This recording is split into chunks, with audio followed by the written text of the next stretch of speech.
So why do you need to use HCG alongside TRT, and do you want to have children in the future and you're on TRT? My name is Dr. Areeb from Men's Medical Clinic in Leeds, and today we're going to discuss some of these issues. So if we start with the body's normal physiology, so in the brain you've got the pituitary gland, which produces FSH, follicle stimulating hormone, and LH, luteinizing hormone. These are released from the pituitary gland and then stimulate the testicles. Now, luteinizing hormone acts on Leydig cells within the testicles, and this produces intra-testicular testosterone. And then FSH acts on Sertoli cells, and this stimulates sperm maturation, growth, and production. So they've got two slightly different roles. Now, what happens when you take TRT? So you take exogenous testosterone via injection, via gel, or via tablets, for example.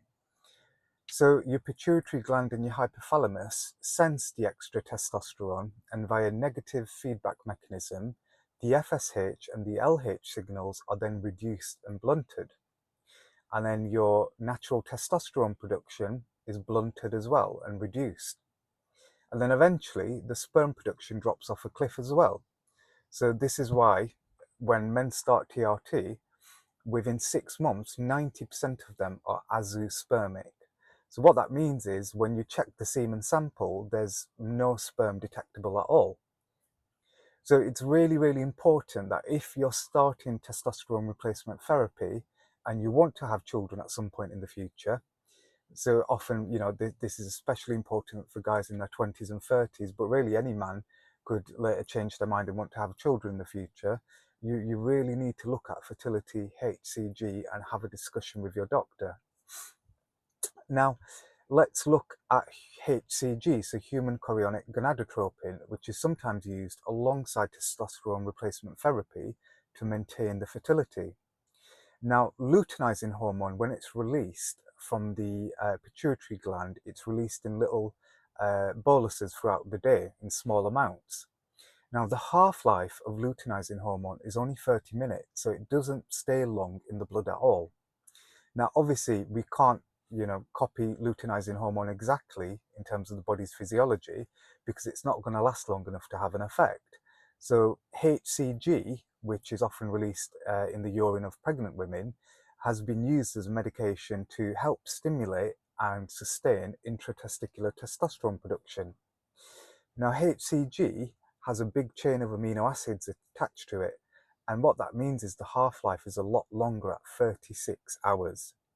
So it means we can actually use it in TRT protocols and sustain blood levels of it so we can maintain intratesticular testosterone production. Now, originally, or sometimes a common myth, is that FSH is solely responsible for sperm production and sperm maturation.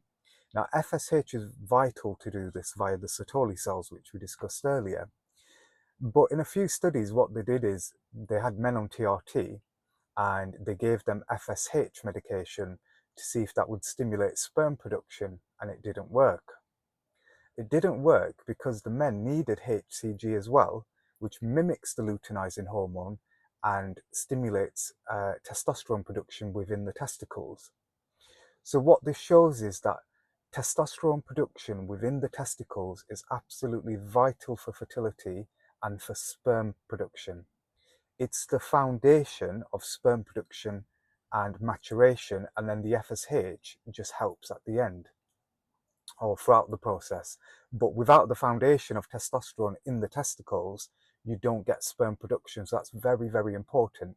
And that's why we use HCG, which is a luteinizing hormone mimic, rather than FSH in the first instance. So for example, you've got a man, he is on testosterone replacement therapy and he decides he wants kids. Like I said earlier, within 6 months, 90% of men on TRT alone become azoospermic, so they have no detectable sperm counts within the semen. Now, if you tell this man who now wants children just to stop testosterone replacement therapy, what happens is, first of all, he's going to feel rubbish. He's going to get all the symptoms he had originally: poor mood, poor motivation, poor energy, poor libido, maybe low quality erections. So first of all, it's going to get all these symptoms. But secondly, for the natural sperm production to begin again, around about 2/3 of men, it will take about 6 months to begin again. However, some men, it could take up to 2 years. And a very, very, very small proportion of men, and quite rarely, they never get the natural sperm production going again. Now, it's unusual, but it can happen. And it's important that patients are counselled about this before they start testosterone replacement therapy.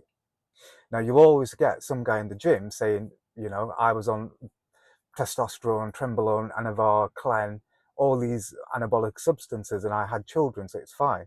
But the case study there is one person. You have to look at it, you know, across a population of people who are taking TRT.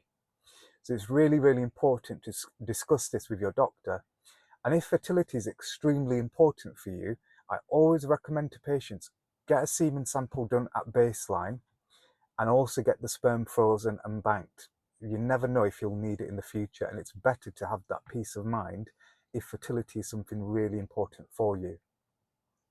So now briefly, I'm just going to touch on 2 studies. So one study was in the Netherlands. So this was a harm reduction clinic. So basically, they helped anabolic steroid users, so gym bros, in terms of reducing the risks to their own health and just helped facilitate that.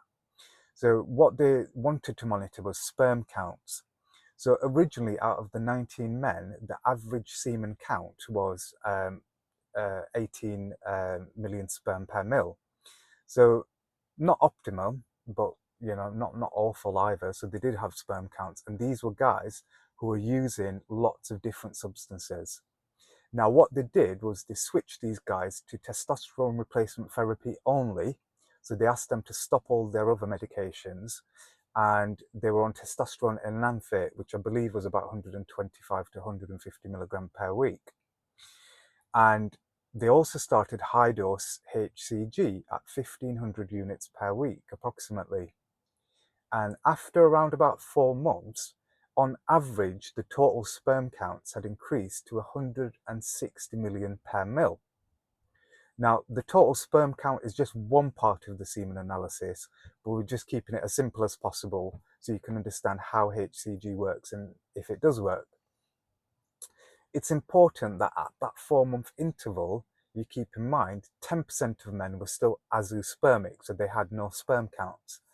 Now, the limitations are, obviously, these were not TRT patients originally. These were heavy anabolic steroid users, and they had lots of different substances in their medication stacks. The other issue is they only did the semen sample after 4 months. So maybe if you gave them longer, say 6 months or 1 year, that benefit would be better. But yeah, you know, the proof is in the pudding. HCG improves sperm counts, and it also improves total motile sperm count. So the amount of sperm that can actually wiggle and swim and move. There was another study that showed 250 units of HCG on alternate days only drops the intra-testicular testosterone levels by 7%. So not much change really. And if you do 500 units on alternating days, then there's an increase in intra-testicular testosterone of 26%. So if we can maintain the intra-testicular testosterone, we can maintain sperm production. So you have to use HCG with your TRT if you want to have children in the future. And you also need to be checking your semen counts at baseline and then every, say, 3 to 6 months to monitor it. And once again, get your sperm frozen and banked if it's a really important issue for you. You'll always have guys saying they've, you know, managed pregnancy on testosterone replacement therapy, but it's not a 100% guarantee. It happens, you know, in clinical experience, 99% of patients, if they want to get their partner pregnant, they'll be able to do it on TRT and HCG as long as we've done the appropriate measures. But all we're saying is there's no guarantee for it as well. I hope you found this video useful. If you want any more information, you can search mensmedicalclinic.co.uk. You can always book a free consultation with me. I offer these just because I enjoy talking about TRT and I enjoy talking with men. And if you've got any questions, you can send us an email in the description box as well.